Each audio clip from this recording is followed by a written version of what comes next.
Vous êtes-vous déjà retrouvé dans une situation si compliquée qu'il vous a été difficile de confesser la vérité? Aujourd'hui, je veux partager une histoire qui, bien que difficile, a un message d'espoir. Parfois, les secrets et les sentiments que nous gardons par peur ou par honte peuvent affecter nos relations les plus proches. Imaginez-vous vous réveiller au milieu de la nuit, sentant que quelque chose d'important se passe autour de vous, mais sans pouvoir comprendre complètement ce qui se passe.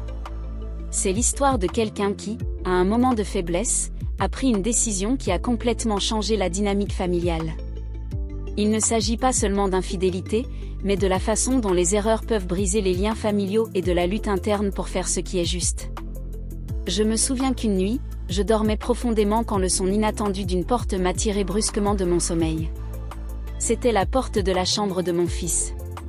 J'ai ouvert les yeux brusquement et je suis restée silencieuse, essayant de comprendre ce qui se passait.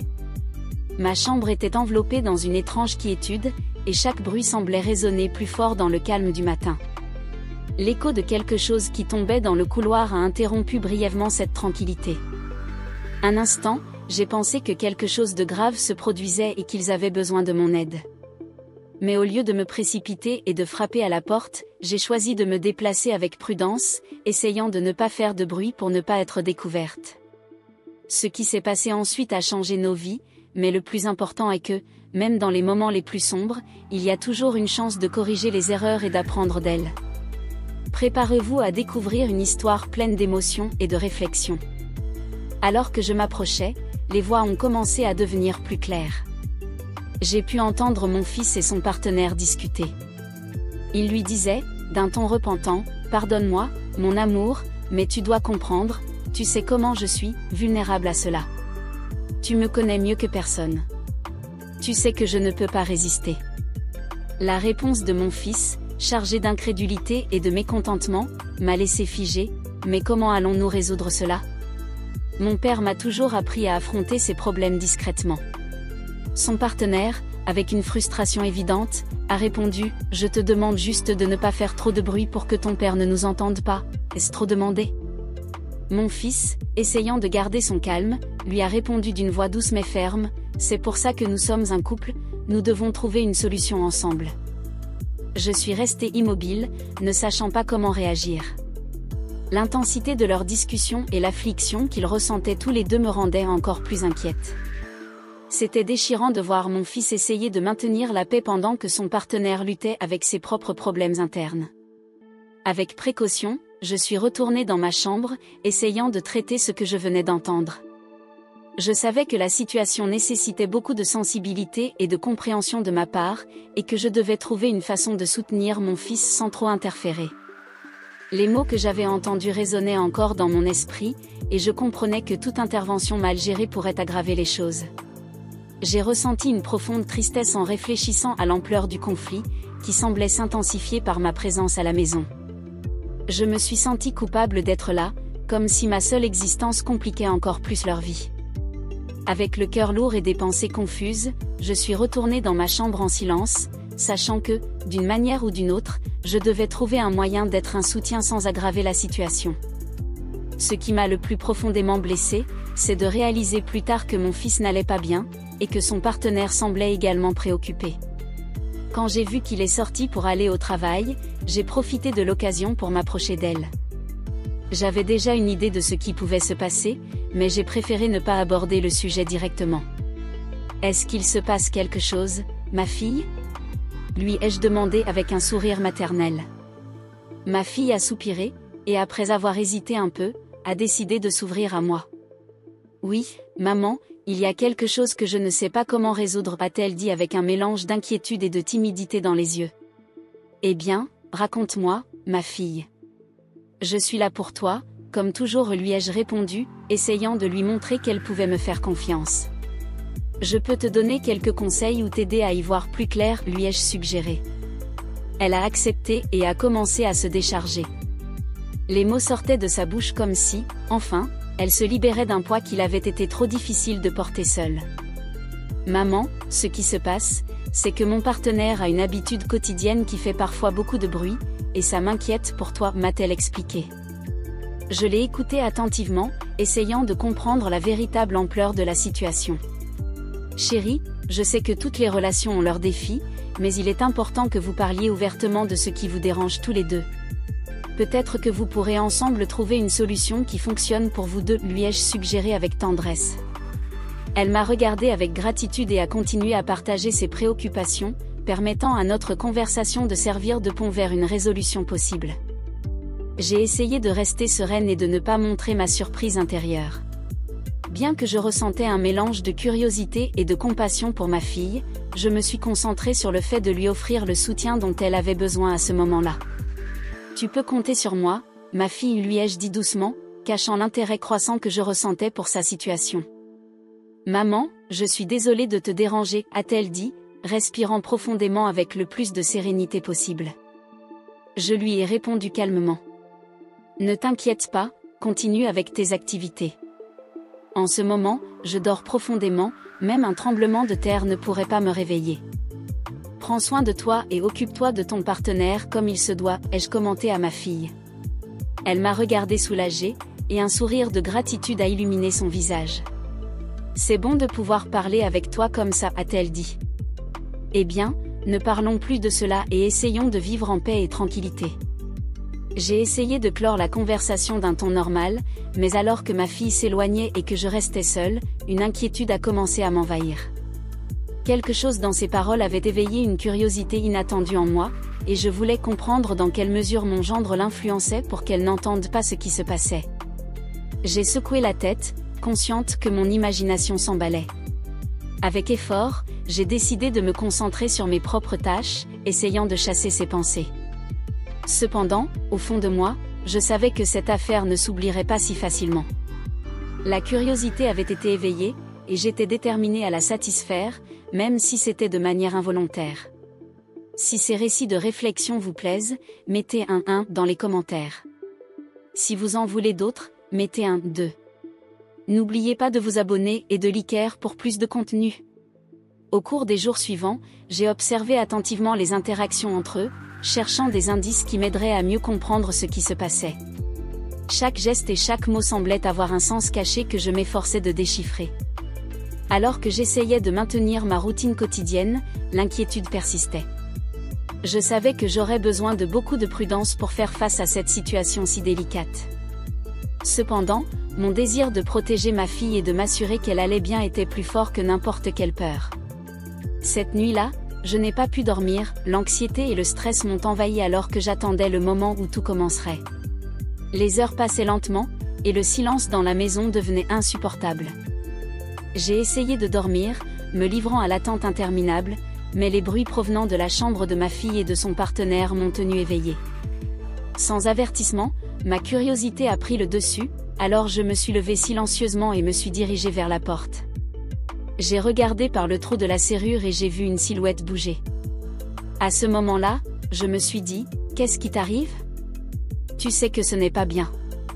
La vérité, c'est que ce que j'ai vu m'a frappé, j'ai ressenti une énergie parcourir tout mon corps et mes poils se sont dressés à cause de ce que j'avais été témoin dans cette chambre. Avec effort, je suis retournée dans ma chambre, mais le sommeil ne venait pas. J'ai passé la nuit éveillée, me réveillant épuisée et avec les cheveux en désordre après une nuit d'inquiétude. En me levant, j'ai préparé le petit déjeuner. Alors que je remuais les œufs, mon gendre est apparu dans la cuisine, portant un peignoir mal fermé et avec un sourire sur le visage. « Bonjour, belle-mère » a-t-il dit avec une familiarité qui m'a préoccupée. « Bonjour » ai-je répondu, essayant de garder la normalité. Il a continué. Je voulais juste vous remercier d'avoir parlé à ma femme, votre fille. Elle m'a dit que vous lui aviez dit qu'il n'y avait rien de mal entre nous. J'ai senti la chaleur monter à mon visage, gênée par ce qu'il savait, mais j'ai essayé de garder mon calme. J'ai essayé de détourner la conversation en disant « Ne t'inquiète pas ». Mais il a insisté, juste une chose de plus. Son ton est devenu plus sérieux, « Belle-mère, je suis content que tout se soit résolu, mais maintenant je m'inquiète pour vous. » Je l'ai regardé, déconcerté, et j'ai demandé « Pourquoi ?» J'ai essayé de rester sereine.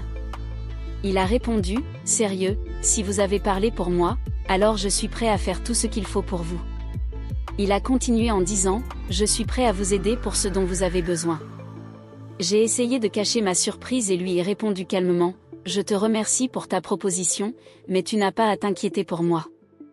Je pense que ce dont nous avons besoin maintenant, c'est de paix et de compréhension. » Il a hoché la tête, mais ses paroles restaient présentes, créant une tension palpable. J'ai froncé les sourcils, ne comprenant pas tout à fait ce qu'il voulait dire. « De quoi parles-tu » ai-je demandé d'une voix tremblante. Il s'est un peu approché et a souri de manière énigmatique, « Pas besoin d'expliquer, tu sais parfaitement de quoi je parle. » J'ai ressenti un mélange d'indignation et de peur. « Comment oses-tu insinuer que j'accepte cela ?» Ma voix tremblait et la chaleur montait à mon visage. « Ne te sens pas mal » a-t-il répondu en ignorant ma réaction. « Je dis juste que je ne veux pas que vous vous inquiétiez pour moi. Je ne suis pas si faible que vous le pensez. » Ma confusion grandissait, et mon esprit cherchait désespérément les mots appropriés pour lui répondre. J'ai pris une grande respiration et dit, « Il vaudrait mieux que nous laissions ce sujet de côté. Le respect mutuel est ce qu'il y a de plus important. » La conversation est restée en suspens, mais j'ai su qu'après ce jour, rien ne serait plus pareil. Le silence qui a suivi était inconfortable, comme un brouillard épais qui nous enveloppait. Mon gendre m'a regardé, et son sourire énigmatique s'était transformé en une expression plus calculatrice, comme s'il évaluait mes réactions. Le temps semblait s'étirer pendant que nous restions dans un duel silencieux. Finalement, il a détourné le regard, rompant le contact visuel. « Compris, belle-mère » a-t-il dit d'un ton ambigu qui ne laissait pas clair s'il acceptait ce que j'avais dit ou s'il cédait simplement pour le moment. Il s'est retourné et a marché vers la porte de la cuisine. Cependant, avant de sortir, il s'est arrêté, sans me regarder, a ajouté, « N'oubliez pas que je suis là pour vous aider dans tout ce que vous voulez. » Je suis restée seule dans la cuisine, ressentant un mélange d'émotions confuses. La froideur de sa dernière déclaration m'a laissée paralysée. Que signifiait vraiment son offre ? Pourquoi, tout à coup, me sentais-je inquiète ? J'ai envisagé de parler à ma fille de ce qui venait de se passer, mais quelque chose m'a arrêtée. Je n'étais pas sûre de sa réaction, ou pire encore, si elle était déjà au courant du comportement étrange de son mari. Au cours du reste de la journée, j'ai essayé de me distraire avec les tâches quotidiennes, mais mes pensées revenaient toujours à cette conversation troublante du matin. Les souvenirs et les doutes s'entremêlaient, créant un enchevêtrement de soupçons dont je ne pouvais pas m'échapper. Le comportement de mon gendre était devenu déroutant, et je ne pouvais pas m'empêcher de me demander s'il y avait quelque chose de plus sombre derrière ces mots. Cette nuit-là, quand tout le monde s'est retiré dans ses chambres, je me suis assise seule dans le salon, plongée dans l'obscurité, réfléchissant à ce que je devais faire. Devrais-je le confronter à nouveau et risquer une confrontation directe ? Ou serait-il préférable de rester à l'écart et d'attendre de voir ce qui se passerait ? Aucune option ne semblait sûre, mais je savais que je devais prendre une décision. Je me suis levée et me suis approchée de la fenêtre, regardant vers l'obscurité extérieure.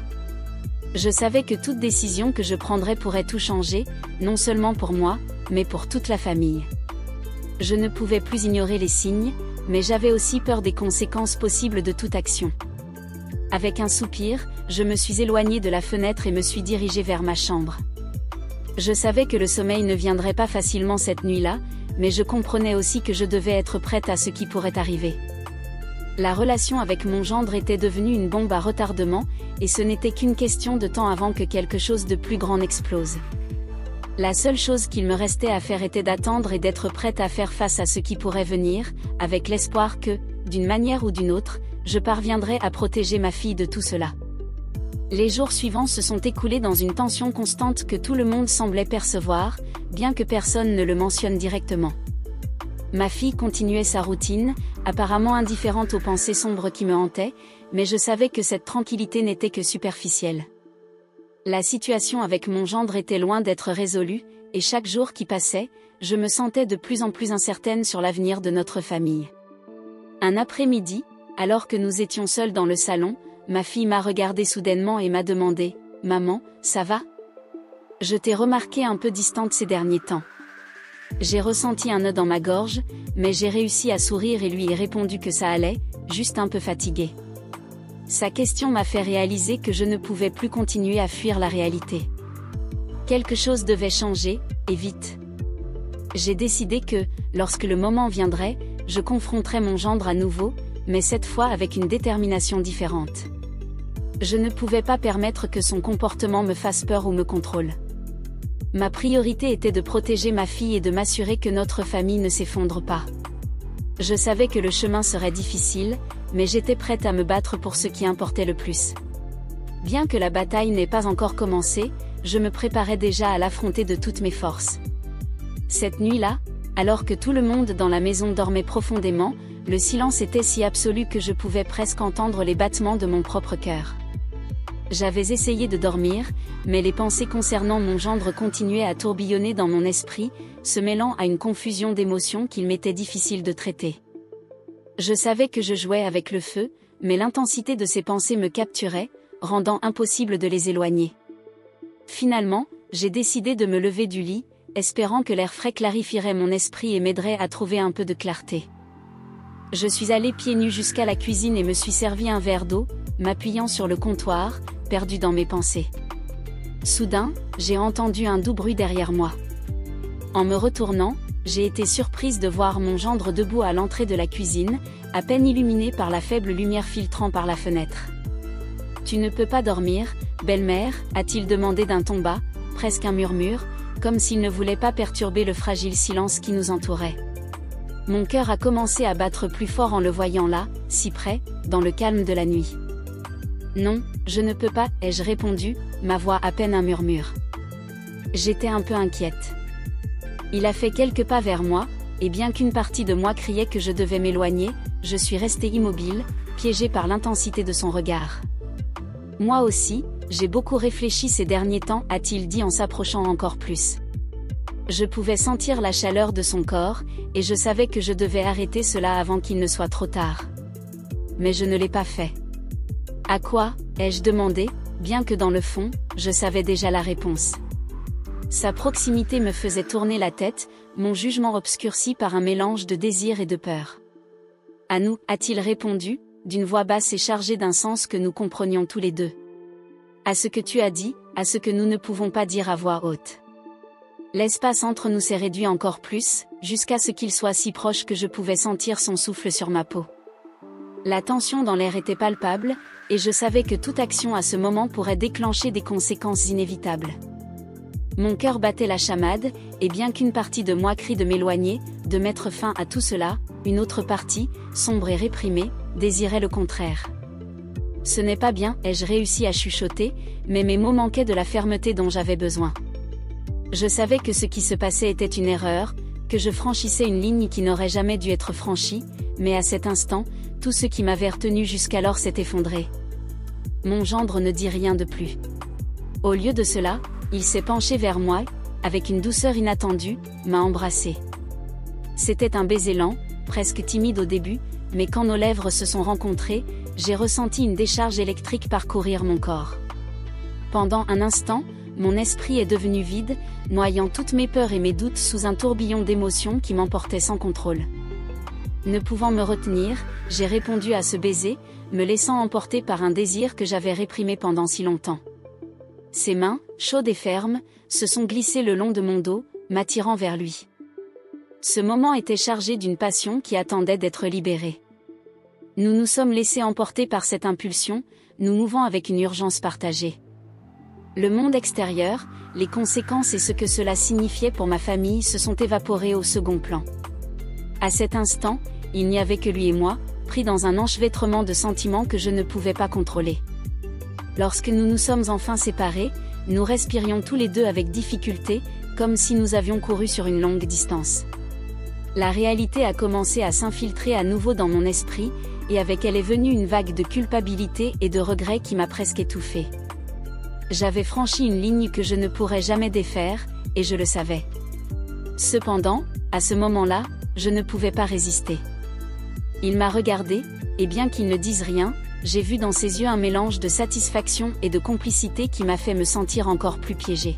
« Nous n'aurions pas dû faire ça » ai-je dit, la voix tremblante en essayant de retrouver mon calme. « Peut-être pas » a-t-il répondu avec une tranquillité qui m'a déconcertée, mais nous ne pouvons pas nier ce que nous ressentons. Ce qui s'est passé, c'est passé. J'ai acquiescé, bien que les mots me restaient en travers de la gorge. Je savais que, Même si j'essayais de justifier ce qui s'était passé, rien ne pouvait changer ce que j'avais fait. J'avais trahi ma fille de la pire des manières, et bien qu'une partie de moi cherchait une issue, je savais que les conséquences de cette nuit seraient inévitables. Nous sommes restés silencieux, chacun perdu dans ses propres pensées, jusqu'à ce qu'il se lève finalement et se dirige vers la porte. « Bonne nuit, belle-mère » a-t-il dit doucement avant de disparaître dans l'obscurité du couloir. En retournant dans ma chambre, les souvenirs de ce qui s'était passé m'ont envahi. Le baiser, la proximité, et cette sensation interdite tourbillonnaient dans mon esprit. Je savais que ce qui s'était passé était mal, mais les émotions étaient confuses et difficiles à contrôler. J'étais prise dans un conflit interne, hésitant entre la culpabilité et une attraction dangereuse. J'étais consciente que ce qui s'était passé compliquait encore plus les choses, et bien que j'essayais d'éloigner ces pensées, je ne pouvais m'empêcher de réfléchir à l'impact que cela aurait sur ma famille, surtout, sur ma relation avec ma fille. Les conséquences de cette nuit étaient encore à venir, et je devais les affronter. Alors qu'il disparaissait dans l'obscurité du couloir, je suis restée seule, plongée dans un enchevêtrement de pensées et d'émotions conflictuelles. Le poids de ce qui s'était passé battait encore dans ma poitrine, et bien que j'essayais de me convaincre que tout était fini, je savais que ce n'était pas le cas. Quelque chose de plus se préparait, quelque chose qui changerait tout. Juste à ce moment-là, un léger coup résonna à la porte. Je restai immobile, le cœur battant, me demandant qui cela pouvait bien être à cette heure. Si tu veux savoir ce qui se passe ensuite, abonne-toi à notre chaîne et continue d'écouter ces réflexions. N'oublie pas de donner « j'aime ».